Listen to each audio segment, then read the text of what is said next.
Démarrage moteur à 2 vitesses, un sens d'alandeur.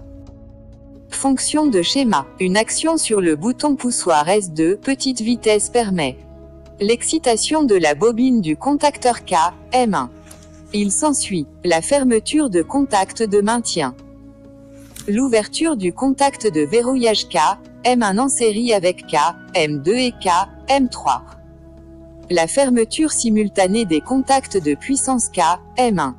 Cependant le moteur démarre avec la petite vitesse. L'allumage du voyant de petite vitesse H2 au moment où le voyant H1 d'arrêt s'éteint.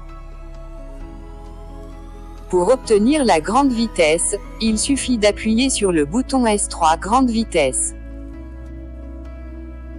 Si l'action est faite, on ouvre le circuit de K, M1 qui se désexcite en entraînant l'ouverture du contact de maintien K, M1.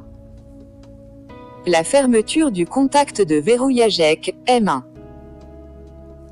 L'ouverture des contacts de puissance K, M1. L'alimentation du moteur est coupée. L'excitation des bobines K, M2 et K, M3 qui ferment leurs contacts principaux et amènent le moteur à tourner avec la grande vitesse. L'allumage du voyant de grande vitesse H3 et l'éteinte du voyant H2. L'arrêt du moteur est provoqué soit par action sur le bouton S1, arrêt, soit par ouverture de l'un des contacts des relais thermiques F1 et F2.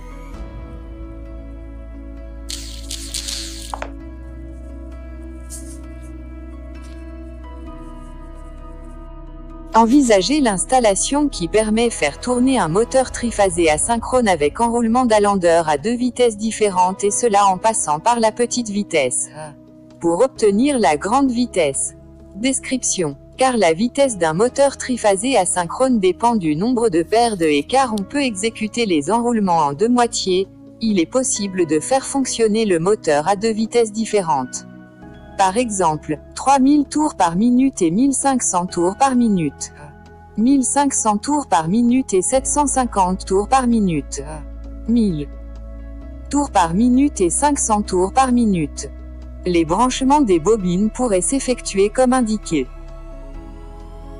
Le cas échéant, il correspond 4 pôles à la petite vitesse, donc 2 paires de pôles correspondant à environ 1500 tours par minute. La mise en parallèle des moitiés des enroulements nous permet d'obtenir 2 pôles, ce qui correspond à la grande vitesse. 2 pôles ou L paires de pôles impliquent environ 3000 tours par minute. Considération. Ce genre de montage nous permet d'obtenir un couple plus ou moins constant pour les différentes vitesses. Il en résulte que si la grande vitesse est le double de la petite vitesse, alors la puissance à grande vitesse est le double de celle à petite vitesse. À savoir que, pour réduire le courant de démarrage, on essayera de démarrer toujours en petite vitesse.